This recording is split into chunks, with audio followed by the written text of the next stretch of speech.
सातै प्रदेशका सातै खबरहरूको स्पेशल प्याकेज प्रदेश खबरमा स्वागत छ। म विनिता केसी। प्रदेश खबरमा हामी हरेक प्रदेशका विकास निर्माण र सुशासनको विषयमा खोजमूलक समाचार सामग्री सम्प्रेषण गर्दछौं। हरेक खबरको चिरफार गर्दै सम्बन्धित निकायको ध्यानाकर्षण गराउँदछौं। आजको प्रदेश खबर सुरु गरौं प्रदेश 1 बाट। कोरोना भाइरसका कारण विभिन्न क्षेत्रमा असर पुर्याइरहेका बेला मोरङको बेलबारी नगरपालिकाले भने कोरोनाको समयमा समेत कृषिलाई जोड दिने नीति अघि बढाएको छ। नगरवासीहरूलाई कृषि पेसामा आत्मनिर्भर बनाउने नीति अघि सारिएको हो। महामारीको जोखिमलाई गम्भीर ध्यान दिँदै बाली शिविर पनि सञ्चालनमा ल्याइएको छ। मोरङ जिल्लाको बेलबारी नगरपालिकाले कोरोनाको समयमा पनि कृषिलाई जोड दिने नीति अगाडि बढाएको छ। नगरपालिकाले गाउँ-गाउँमै कृषि वैज्ञानिकहरू पठाएर परीक्षण सुरु गरेको थियो। बाली शिविरमा कृषि अनुसन्धान केन्द्र तरहरा तथा नगरपालिकाका कृषि प्राविधिकहरूले बालीमा देखिएका समस्याको समाधान गरेका थिए। नगरवासीहरूलाई कृषि पेसामा आत्मनिर्भर बनाउने योजना छ। भिडभाडलाई ध्यान दिँदै नगरपालिकाले बाली शिविर सञ्चालन गरेको थियो। शिविरमा 400 भन्दा बढी कृषकहरूले सेवा लिएका छन्। कृषकहरूले लगाएको बाली तथा बिरुवामा किरा लाग्ने, फलफुल पाक्नु अघि नै झर्ने, बाली नसप्ने आदि समस्या देखिने गरेको थियो। यो अत्यन्तै सान्दर्भिक एकदम राम्रो छ। बेलबारी नगरपालिका अथवा नगरपालिका भइकन चाहिँ यो किसानहरूलाई अलिकति जागरुक बनाउने अथवा चाहिँ यसरी गर्नुपर्छ, यस्तो तरिकाले गर्नुपर्छ भन्ने कुराहरू चाहिँ नगरपालिकाले गरेकाले एकदम हामी खुसी छौँ। पछिल्लो समय रासायनिक मल तथा विषादीको अनियन्त्रित प्रयोग अत्यधिक मात्रामा बढ्दै जान थालेपछि नयाँ रोग तथा किराको प्रकोपले कृषि उत्पादनमा थप चुनौती थपिँदै जान थालेको कृषि विज्ञहरूको भनाइ छ। खास गरी रोग र किरा अनि त्यसपछि कतिपय खाद्य तत्त्वको कमीले गर्दाखेरि देखिने समस्याहरू व्यापक रूपमा देखिएका छौँ। त्यसमा पनि धेरै मात्रामा चाहिँ खास गरी अब अहिले मकैको सिजन भएकोले गर्दाखेरि किसानहरूले चाहिँ मकैमा चाहिँ एकदमै धेरै यो फौजी किराको चाहिँ आतङ्कै रहेछ होइन। धेरै किसानहरूले ल्याएको नमुना हेर्दाखेरि चाहिँ सबभन्दा बेसी फौजी किराकै प्रकोप देखिएको छ। शिविरमा खाद्यान्न बाली, तरकारी, फलफुल लगायतमा लाग्ने रोग तथा किराहरूको पहिचान, रोकथाम, नियन्त्रण विधि तथा परामर्श प्रदान गर्नुका साथै रोग निदानका उपायहरू खोजेर कृषकहरूलाई परम्परागत रूपमा जीविकोपार्जनको लागि सहयोग पुग्ने लक्ष्य लिएको नगरपालिकाका कृषि प्राविधिकहरूको भनाइ छ। विशेष गरेर अलिकति जैविक विषादी झोलमलहरू बनाउने, हाम्रो गाईबस्तुको गहुँत प्रयोग गरेर त्यो किराहरू रोकथाम गर्ने भन्ने तरिकाका तालिमहरू अथवा त्यो सम्बन्धी हामीले अभिमुखीकरणहरू गराउँदै आएका छौँ। यो कार्यक्रम पनि हामी त्यो कुरालाई चाहिँ हामीले निरन्तर दिइरहेका छौँ। त्यसको अलावा चाहिँ अब कतिपय अवस्थामा चाहिँ अन्तिम विकल्पको रूपमा विषादी पनि प्रयोग गर्नुपर्ने हुन्छ। त्यसको लागि पनि विषादी प्रयोग पनि कुन विषादी गर्ने, कसरी प्रयोग गर्ने, कति समयको अन्तरालमा प्रयोग गर्ने, त्यो विषादी प्रयोग गरिसकेपछि तपाईँ कति समय पर्खिनु पर्ने हो त्यो तरकारी खानलाई अथवा त्यो खाद्यान्न लिनको लागि अथवा गाईबस्तुलाई खुवाउनको लागि पनि भनेर चाहिँ हामीले किसानहरूलाई चाहिँ अलिकति व्यक्तिगत रूपमा अथवा सबैलाई हामीले चाहिँ जानकारी गराइरहेको अवस्था छ। नगरपालिकाले कृषिलाई प्राथमिकता दिएर एक ओडा एक उत्पादनको कार्यक्रमलाई पनि अगाडि बढाइरहेको छ। उन्नत जातका बिउ तथा कृषि औजार वितरण समेत गर्ने गरेको छ। एक ओडा एक उत्पादनको नीति लिएको नगरपालिकाले कृषिमा पनि जोड दिएको छ। टिभी टुडे एचडी टेलिभिजन प्रदेश 1 ब्युरोको सहयोगमा मोरङ सहकर्मी उत्तम पोखरेलको रिपोर्ट। अब लागौं प्रदेश 2 को खबरतर्फ। रौतहट गरुडा नगरपालिकाका बंशीराम जसवाल अनाथहरूको अभिभावक बनेका छन्। जसवाल अनाथालयले सञ्चालन गरेर बालश्रम गरेर जीवन निर्वाह गरेका बालबालिकाको अनाथालयले संरक्षण गर्दै आएको छ। जसवालले 2052 सालमा अनाथालय सञ्चालन सुरु गरेपछि दर्जनौं बालबालिकाले शिक्षा, दीक्षा र अभिभावकीय संरक्षण पाउँदै आएका छन्। 2 जना अनाथबाट सुरु भएको अनाथालयमा यति बेला 34 बालबालिकाहरूले अभिभावकीय संरक्षण प्राप्त गरेका छन्। मानवीय उद्धार नै सबैभन्दा ठूलो पुण्य हो। जहाँ दुखीहरू हुन्छन् त्यहाँ भगवान हुन्छन् भन्ने लोक विश्वास छ। त्यही लोक विश्वासको आधारमा रौतहट गरुडाका बंशीराम जैसवाल बेसहारा बालबालिकाहरूको संरक्षक बनेका छन्। 2052 मा अनाथलयको स्थापना गरेपछि दर्जनौं बालबालिकाको उद्धार भएको छ। 2 जना बालबालिकाबाट अनाथलयमा सेवा सुरु भएकोमा हाल 34 जना बालबालिकाहरूले संरक्षण पाइरहेका छन्। 2052 साल स्थापना भएको हो। सुरुमा 2टा अनाथ बालबच्चाहरूलाई राखेर सुरु गरेको। अहिले 34-35 जना बालबालिकाहरू यस अनाथलयमा छन्। उमेरले डाँडो काटे पनि बालबालिकाको संरक्षणमा बंशीरामको लगाव उत्तिकै छ। मानवीय सेवा नै पुण्य काम हो भन्ने तथ्यलाई नजिकैबाट बुझेका बंशीराम यति बेला स्वस्थ छैनन्। तैपनि अनाथहरूको उद्धार उनको पहिलो प्राथमिकता बन्ने गरेको छ। बंशीरामको अनाथलय परिवारको सहयोगमा हाल सञ्चालनमा छ। अनाथलयमा बालबालिकाहरूलाई औपचारिक शिक्षा सँगै धार्मिक नैतिक शिक्षा दिँदै आएको छ। बालबालिकाहरूलाई अनाथलयको हाताभित्र रहेको अनाथलय आधारभूत विद्यालयमा पढ्ने व्यवस्था छ। यस विद्यालयमा अध्ययन सकेपछि नजिकै रहेको मावि विद्यालयमा बालबालिकाहरू पढ्न जाने गरेका छन्। यस सकेपछि उनीहरूको पढाइको क्षमता हेरेर देशका विभिन्न क्याम्पसहरूमा अध्ययन गर्ने अनाथलयले व्यवस्था मिलाउने गरेको छ। 12 वर्षदेखि पढिरहेको छु। यहाँ मलाई धेरै सुविधा मिलिरहेको छ। यहाँबाट सबै कुरा मिलेको छ। खाना पिना बस्न र पढाइ लेखाइका सबै सामग्री तथा यहाँ कुनै पनि सुविधा कमी भएको छैन। हामी यहाँ भएका सबै साथीहरूलाई एकै प्रकारले व्यवहार हुन्छ र हामी यहाँ कुनै पनि यस्तो कुरा छैन कि नपाएको छ। आमा बुबाको कुनै पनि कमी महसुस हुँदैन। अनाथलयको दिगो आर्थिक स्रोत भनेको बंशीराम जैसवालको नाममा रहेको पेट्रोलियम पदार्थ ढुवानी गर्ने एउटा ट्याङ्करको आमदानी मात्र हो। सो ट्याङ्करबाट मासिक करिब 50 देखि 60 हजार हाराहारी आमदानी हुने गर्दछ। यसैको आमदानीले अनाथ बाल बालिकाको हेरचाह पालन पोषण हुँदै आएको छ। अनाथलय सञ्चालनका लागि मासिक 1,50,000 हाराहारी रकम खर्च हुने गरेको छ। आगामी दिनमा 1 करोडको अक्षय कोष स्थापना गरी अक्षय कोष ब्याजको आमदानीद्वारा अनाथलय सञ्चालन गर्ने योजना छ। मेरो चाहिँ आज छोरीको जन्मदिन परेकोले यहाँ चाहिँ सानो सानो बालबच्चाहरूलाई चाहिँ यो सानो सहयोग गर्न आएको छु। अनि हामी चाहिँ बेला बेलामा यहाँ आइरहन्छौँ। यहाँ बच्चाहरूलाई के खाँचो छ कस्तो छ भनेर सोधेर उनीहरूको चाहिँ सानोतिनो खाँचोको सहयोग गर्न पाउँदाखेरि खुसी लाग्छ। अनाथ बालबालिकाहरूको संरक्षण र सम्वर्धन गर्ने दायित्व राज्यको हो। तर राज्यले बालबालिकाका नाउँमा वर्षेनी करोडौं खर्चिएपछि अनाथहरू यस्तै अनाथलयमा बसेर भविष्य बनाउन बाध्य छन्। राज्यले श्रमिक बालबालिकाको विषय वास्ता नगरे पनि रौतहट गरुडाका बालबालिकालाई जैसवाल अनाथलयले संरक्षण दिइरहेको छ। टिभी टुडे एचडी टेलिभिजन प्रदेश 2 ब्युरोको सहयोगमा रौतहट सहकर्मी अखिलेश कुमार यादवको रिपोर्ट। अब लागौं बागमती प्रदेशको खबरतर्फ। मकवानपुरको मनहरी गाउँपालिकाले 30 बेड क्षमताको कोभिड अस्थायी अस्पताल सञ्चालनमा ल्याएको छ। कोभिड संक्रमणका गम्भीर बिरामीहरूको उपचार सुरु गर्ने गरी अक्सिजन सहितको अस्पताल तयार पारेको हो। गाउँपालिकाले अस्थायी अस्पताल सञ्चालनमा ल्याएपछि कोरोना संक्रमितहरूले गाउँमै उपचार पाउने भएका छन्। मकवानपुरको मनहरी गाउँपालिकाले 30 बेड क्षमताको कोभिड अस्थायी अस्पताल सञ्चालनमा ल्याएको छ। कोभिड संक्रमण गम्भीर बिरामीहरूको उपचार सुरु गर्ने गरी अक्सिजन सहितको अस्पताल तयार पारेको हो। पालिकामा कोरोना संक्रमितको संख्या बढ्दै गएकाले होम आइसोलेसनमा रहेका बिरामीहरू सिकिस्त भएमा अस्पतालमा उपचार गर्ने तयारी छ। 4 वटा अक्सिजन उत्पादन गर्ने मेसिन, 15 वटा ठूला अक्सिजन सिलिन्डर सहित आवश्यक सम्पूर्ण सामग्रीको जोहो गरिएको छ। यस्तोमा कोरोना महामारी विरुद्ध सामर्थ्यले भ्याएसम्म प्रयास गरिने गाउँपालिकाको भनाइ छ। सबै निकाय तहहरू मिलेको एउटा युनिफाइड कमान्ड चाहिँ हामीले गठन भइसकेको छ। हाम्रो त्यसको 2टा मिटिङहरू बस्यो। सबै वडामा स्वास्थ्य कर्मीहरू मार्फत चाहिँ यस सम्बन्धी सचेतना चाहिँ गराउने कामहरू पनि भइराखेको छ। सक्रिय संक्रमितहरूको स्वास्थ्य अवस्थाबारे फोन मार्फत जानकारी लिने गरिएको छ।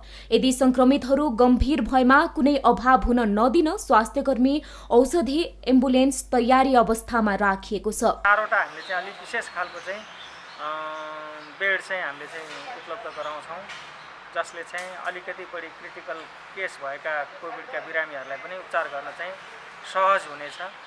हामीसँग चाहिँ दैनिक 10 जना चाहिँ स्वास्थ्य कर्मी लगायत विभिन्न खालका चाहिँ कर्मचारीहरू चाहिँ यसमा चाहिँ खटिने हुनेछ, जसले चाहिँ 24 घण्टा सेवा दिन्छन्। संक्रमितहरूलाई थप उपचारका लागि भरतपुर पठाउनु पर्ने बाध्यता हुँदा अस्पतालहरूमा चाप हुँदा उपचार नै प्रभावित हुने अवस्था सिर्जना हुन थालेको छ।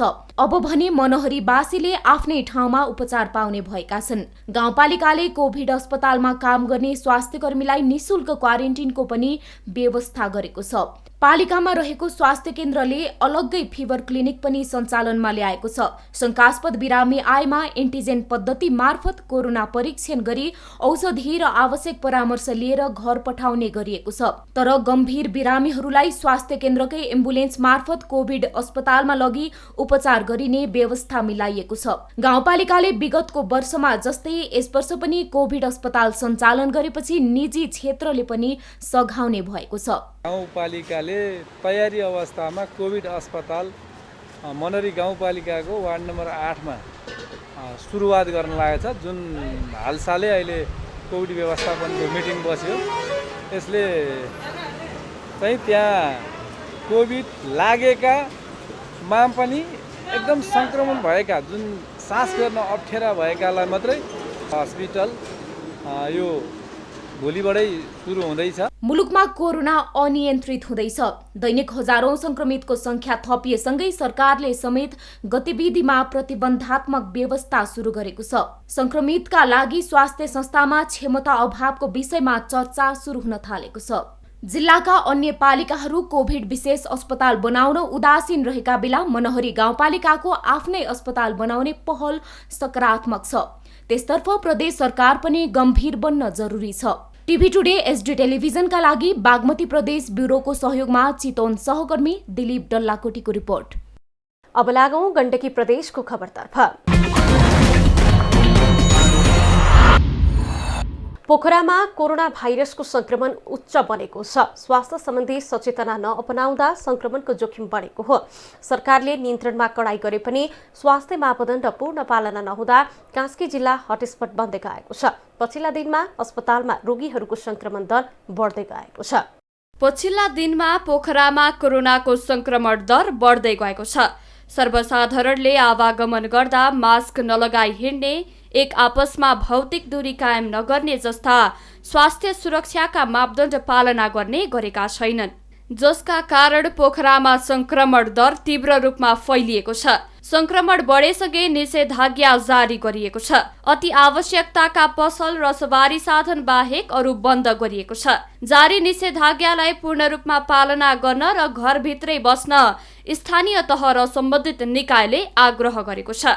दैनिक रूपमा कोरोना संक्रमित र मृत्युदर बढेसँगै स्थानीय त्रसित बनेका छन्।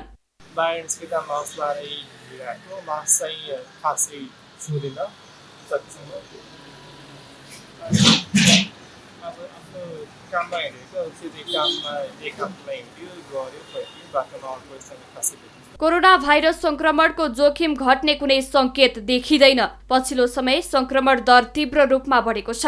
कोरोना कहर सुरु भएको 1 वर्ष बितिसक्दा पनि नागरिकमा स्वास्थ्य मापदण्ड पालना गर्न हेलचक्राई गरिनुले कोरोना नियन्त्रण थप जटिल बन्दै गएको देखिन्छ। गण्डकी प्रदेशको मुख्यालय, त्यसको पनि खास गरी कास्की जिल्लाको पनि खास गरी पोखरा महानगरपालिका यो संक्रमणको केन्द्र बनेको छ, इपिसेन्टर बनेको छ। यसलाई रोक्न र यसलाई व्यवस्थित गर्नको लागि हाम्रो क्षमता र हाम्रो फोकस लागेको छ। हाम्रो संक्रामक तथा सरुवा रोग अस्पतालमा 55 बेड रहेकोमा अहिले त्यहाँ फुल भइसकेको छ। हामीले चाहिँ अब गएको 4 दिनदेखि गण्डकी हस्पिटलमा चाहिँ 50 बेड तयारी गरेको छौँ। त्यहाँ अब लगभग 25-26 बेडहरू चाहिँ फुल भइसकेको छ। अब त्यो फुल हुँदै जाँदाखेरि हामीले अरू त्यहाँको बेडहरू एक्सपेन्सन गर्छौँ। अधिकांश सर्वसाधारणले सचेतनाको ज्ञान हुँदाहुँदै बेवास्ता गरेको देखिन्छ। हालसम्म कास्कीमा कुल कोरोना संक्रमितको संख्या 10,090 जना पुगेको छ। हालसम्म कास्कीमा 8,645 जना कोरोना भाइरस संक्रमण मुक्त भएका छन् भने कास्कीमा हाल 633 जना कोरोनाका सक्रिय केस छन्। अहिलेसम्म कास्कीमा 130 जनाको कोरोनाबाट मृत्यु भएको छ। कोरोना संक्रमणको जोखिमलाई कम गर्न सर्वसाधारण सचेत हुन आवश्यक देखिन्छ भने सरकारले पनि विशेष ध्यान दिन जरुरी छ। TV today HD television Gandaki प्रदेश ब्युरोको सहयोगमा कास्की सहकर्मी अनिता घिमिरेको रिपोर्ट। अब लागौं लुम्बिनी प्रदेशको खबरतर्फ। कोरोना महामारीले अधिकांश अस्पतालको ओपीडी सेवा ठप्प जस्तै छ। सरकारले भाइरसको रोकथाम र नियन्त्रण गर्न भन्दै निषेधाज्ञा जारी गरेपछि सेवा लिने सेवाग्राहीहरू प्रभावित बनेका छन्। देशैभरि कोभिड नियमित ओपीडी स्वास्थ्य सेवा सुचारू हुन नसकिरहेका बेला बर्दियाको राजापुर नगरपालिकाको प्राथमिक स्वास्थ्य केन्द्रले भने सेवा दिइरहेको छ। कोरोनाकै कारण अधिकांश ओपीडी सेवा बन्द भएका छन्। देशभरका स्वास्थ्य संस्थाहरूले ओपीडी सेवा स्थगित गरेको बेला बर्दियाको राजापुर प्राथमिक स्वास्थ्य केन्द्रमा संक्रमित बिरामीको उपचार हुने गरेको छ।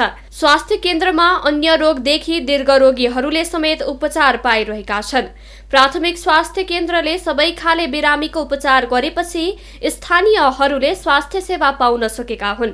म चाहिँ घरबाट आउँदा चाहिँ अस्पताल खुल्ला छ कि नै भनेर चाहिँ आथे, तर यहाँ आउँदाखेरि चाहिँ खुल्ला रहेछ।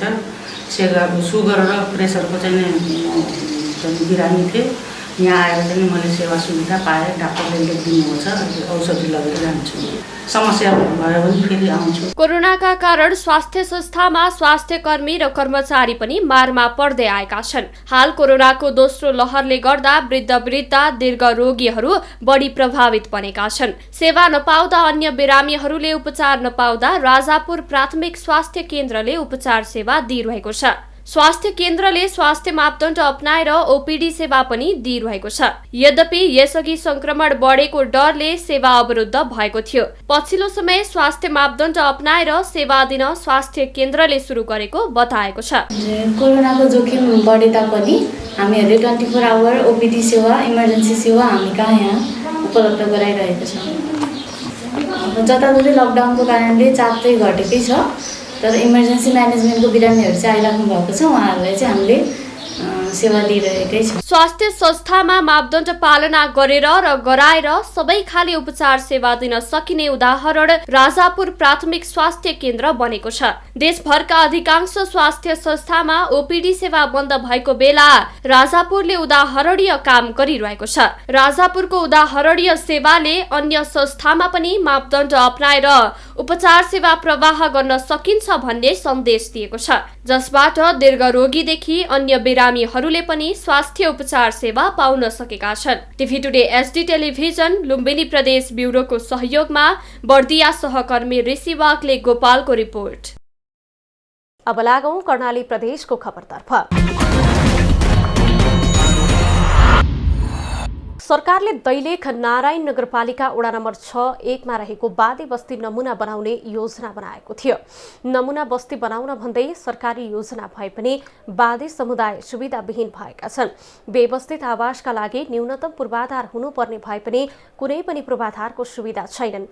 शुद्ध पिउने पानी, विद्युत सेवा र शौचालय समेत रहेको छैनन्।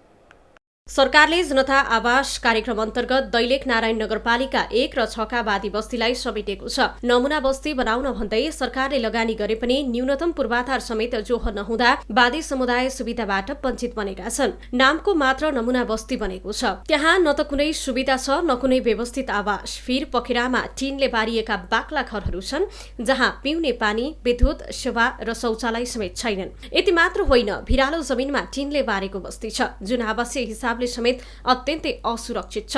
राज्यले जनता आवासको नाउँमा कार्यक्रम त लागू गरेको छ, तर त्यही कार्यक्रममा भएको चरम बेइमानीले बादी समुदाय आक्रान्त बनेका छन्। कहिले कतै रोडमा गएका छन्। झन् कोरोनाको डर छ। हाम्रो बच्चाबच्चीलाई कसरी केही कन्ट्रोल गरेर कसरी केहीमै रोजगार मिल्ने, पढाइको लागि केही भइदियो भए त्यही खुसी लाग्थ्यो। हाम्रो पनि अब बर्खा लाग्न लाग्यो, हामीलाई धेरै डर छ। अब हामी कहाँ जाने? कोरोना लाग्यो भनेर अरूले भाडामा कोठा पनि दिँदैनन्। कति ठुलो आन्दोलन गरियो अनि चोट पनि पाइयो, हातमा पनि बेसरी पिट्नु भयो, छातीमा चोट लाग्यो। वादी आन्दोलन गरेको सफल पनि केही भएन। अब नमुना बस्ती भन्नुहुन्छ, नमुनाको रूपले हेर्ने तरिका केही छैन, फरकै छैन। जस्तो अब त तल्लो डुङ्गेसमा भएको थियो व्यवस्थित घरहरू त्यस्तै भइदियो हुन्थ्यो। अब यो सदरमुकाको नगरपालिकाको छेउमा छ वादी बस्ती, अनि खोइ नमुना भन्नुहुन्छ, नमुना केही पनि छैन। प्रदेश सरकार अन्तर्गतको जनता आवास कार्यक्रम सञ्चालनमा छ। आवासविहीनहरूका लागि सुरक्षित आवास दिने यस कार्यक्रमको लक्ष्य हो। प्रदेश सरकार र स्थानीय सरकार बीचको समन्वयमा यस कार्यक्रमको कार्यान्वयन भइरहेको छ। तर दैलेखको बादी बस्ती सरकारी कार्यक्रममा भइरहेको हेलचेक्राइले सुरक्षित होइन, असुरक्षित छन्। यता स्थानीय सरकारले बादी समुदायले भोगिरहेको समस्याबारे जानकारी नपाएको त होइन, तर वर्षौंदेखिको घर आँगनकै समस्यालाई टुलु हेरिरहेको छ। यद्यपि छोटो समयभित्रै भूमिहीनहरूको लागत तयार गरे उचित व्यवस्थापन हुने आश्वासन दिएको छ। र हाम्रा कर्मचारीहरू, सामाजिक परिचालक, वडा सचिवहरू, हाम्रा वडाका कर्मचारी हामीले प्रत्येक टोलमा खटाएका छौँ। को मान्छे भूमिहीन छ, कसलाई जमिनको आवश्यकता छ, को अव्यवस्थित बसेको छ, त्यो अव्यवस्थित बसेका मान्छेहरूलाई व्यवस्थित तरिका कसरी बसाउने भन्ने उद्देश्यका साथ हामीले वडाका कर्मचारीहरूसहित हामीले टोलमा खटाइसकेका अवस्था छ। त्यसको लगत सङ्कलन गरेर हामी भूमिहीन मान्छेहरूलाई, भूमिहीन व्यक्तिहरूलाई भूमिको व्यवस्थापन गर्नेछौँ। सरकारले आवासविहीनका लागि वर्षौंदेखि जनता आवास कार्यक्रम सञ्चालन गर्दै आएको छ। सरकारी कार्यक्रमले केही प्रभाव नपारेको पनि होइन, तर अधिकांश सरकारी आवास कार्यक्रमका हालत यस्तैमा गुज्रिरहेका छन्। त्यस्तै दैलेख नारायण नगरको बादी बस्तीको योजना पनि उस्तै हालतमा गुज्रिँदा बादी समुदाय असुरक्षित भएका हुन्। यसर्थ न्यूनतम सुविधा सहित बादी नमुना बस्तीको विषयमा राज्यले गम्भीर भएर पुनर्विचार गर्न निकै आवश्यक छ। TV today, SD television, Karnali प्रदेश ब्युरोको सहयोगमा दैलेख सहकर्मी दिपेन्द्र कार्की, बस्ताकोटीको रिपोर्ट। र अब खबरको अन्तमा लागौं सुदूरपश्चिम प्रदेशतर्फ। कैलालीको गोदावरी नगरपालिका वडा नम्बर 12 मा निर्माणाधीन सिंचाई प्रणालीको निर्माण कार्य अन्तिम चरणमा पुगेको छ। करिब 1 वर्ष पहिले सुरु गरिएको सिंचाई प्रणालीको निर्माण कार्य हालसम्म 80% सम्पन्न भइसकेको छ, जसबाट कैलालीको गोदावरी नगरपालिका र कञ्चनपुरको कृष्णपुर नगरपालिकाका हजारौं कृषकहरू लाभान्वित हुने अपेक्षा गरिएको छ। कैलालीको गोदावरी नगरपालिका वडा नम्बर 12 मा निर्माणाधीन पथरैया मोहना सिंचाई प्रणालीको निर्माण कार्य तीव्र रूपमा अगाडि बढिरहेको छ। पथरैया मोहना सिंचाई व्यवस्थापन कार्यालय र मोहना सिंचाई प्रणाली जल उपभोक्ता संस्था बीच 2077 वैशाख 28 गते सम्झौता गरिएको सिंचाईको हालसम्म 80% काम सम्पन्न भइसकेको छ। गोदावरी नगरपालिका 12 मा पनि मोहना सिंचाई जल विकास संस्था अन्तर्गत निर्माण भइरहेको सिंचाई आयोजना यस आर्थिक वर्षभित्र सम्पन्न गर्ने लक्ष्य रहेको मोहना सिंचाई जल उपभोक्ता संस्थाका अध्यक्ष प्रेम सिंह बडैलाको भनाइ छ। उक्त सिंचाई आयोजनाबाट लगभग 2000 घरधुरी लाभान्वित हुने भएका छन्। हेडवर्क र 300 मिटर क्यानलको चाहिँ मान्य श्री एनपी साउथबाट चाहिँ शिलान्यास गरी 2 वर्ष अगाडि सम्पन्न भएको। बाँकीका क्यानलहरू 1200 मिटर मलाई शाखा नहर, 1600 मिटर गुलेरिया शाखा नहर, 1600 मिटर मूल नहर र 1250 मिटर कृष्णपुर क्यानल नहरको चाहिँ एडिपीको सहयोगमा 23 करोड 6 लाख कति समथिङको लगानीमा चाहिँ यो सुरुवात भएको हो। गत वर्ष 1 महिना कति हाम्रो एग्रिमेन्ट भएको छ, 27 गते एग्रिमेन्ट भएको छ। अब चाहिँ असाढको 15 गतेभित्र सम्पन्न गर्ने जस्तो चाहिँ यहाँ छ। सिंचाई प्रणालीको व्यवस्थापन कार्य अझ प्रभावकारी तथा दिगो रूपमा सञ्चालन गर्ने उद्देश्यले दात्री निकाय, एसियाली विकास बैंक, एडीबी र ओफिडको ऋण सहयोगमा गोदावरी नगरपालिका वडा नम्बर 3, 10, 11, 12 र कञ्चनपुरको कृष्णपुर नगरपालिका 4 र 5 मा रहेको 3300 हेक्टर कृषि योग्य भूमिमा सिंचाई प्रणालीको निर्माण कार्य सुरु गरिएको छ। विगतमा सिंचाईको समस्याका कारण कृषि गर्न कठिनाई हुँदै आएकोमा अब स्थानीय स्तरमै सिंचाई आयोजना बन्दा आगामी दिनमा कृषकहरूका लागि सहज हुने अपेक्षा गरिएको छ। निकै त अब दुःख धेरै छ सर। अब बाँध बनाउनु, मान्छेलाई ल्याउनु, बोलाउनु सबै समस्या हुन्थ्यो। आजकल त हाम्रो समस्या त भन्दा केही टाढा छ। अनि तपाईँको भन्ने टाइममा सिँचाइ गर्न पाइरहेको छौँ। हामी 2 वर्ष हाम्रो यो जलविद्युत गरिरहेको छ। सिंचाई आयोजनाको निर्माण कार्य चालु आर्थिक वर्षभित्र नै सम्पन्न गर्ने गरी काम सञ्चालन भइरहेको पथरैया मोहना सिंचाई व्यवस्थापन कार्यालय कैलालीका कार्यालय प्रमुख रूपेश भट्टराईले बताउनुभयो। गएको सालमा चाहिँ ठेक्का आह्वान गरिएको थियो र गएको साल चाहिँ जेठ 29 गते हामीले कार्यादेश दिएका थियौँ। गएको साल चाहिँ यो कोभिडको कारणले गर्न सकिएन। लगत्तै चाहिँ अब बर्खा भयो र हामीले चाहिँ नहर सञ्चालन गर्नुपर्ने हुन्छ। धानको सिँचाइ सम्पन्न भए पश्चात धान कटान गरेपछि अनि हामीले चाहिँ यो काम चाहिँ सुरु गरेका हौँ। यो काम चाहिँ हामीले चाहिँ यही असार 15 गतेभित्र सम्पन्न गर्ने गरी चाहिँ हामी चाहिँ कार्य सञ्चालन गरिरहेका छौँ। यो चाहिँ एडिबीको चाहिँ सहयोगमा चाहिँ सञ्चालन भएको कार्यक्रम हो। यसको चाहिँ यसलाई चाहिँ यही आर्थिक वर्षभित्र चाहिँ टुङ्गाउनु पर्ने हुन्छ। त्यसको लागि हामी चाहिँ 2वटा प्याकेजमा चाहिँ काम गरिरहेका छौँ। संरचना सुधार कार्यका लागि कुल बजेटको 3% अर्थात् 70,17,107 रुपैयाँ बराबरको जनश्रमदान र 11,68,265 रुपैयाँ उपभोक्ताको रकम गरी अनुमानित कुल लागत 23,36,53,000मा मोहना सिंचाई प्रणालीको निर्माण कार्य सम्पन्न गरिने भएको छ। साथै प्रदेशका सातै खबरको स्पेशल प्याकेज प्रदेश खबर आजलाई यति नै। प्रदेश खबरमा नयाँ खबरको सङ्गालो लिएर हामी पुनः आउने नै छौँ। हामीलाई TV today Nepal apps download गरी विश्वभरि प्रत्यक्ष हेर्न सक्नुहुनेछ। साथै www.tvtoday.news.com मा गई हेर्न पढ्न सक्नुहुनेछ भने फेसबुक, युट्युब र ट्विटरमा समेत फलो गर्न सक्नुहुनेछ। विकास निर्माण र जनसरोकारको विषयमा हाम्रो आवाज निरन्तर जारी छ। आजको प्रदेश खबरबाट म विनिता केसी लगायत हाम्रो सम्पूर्ण टिमलाई बिदा दिनुहोस्। टिभी टुडे एचडी टेलिभिजन हेर्दै गर्नुहोला। नमस्कार।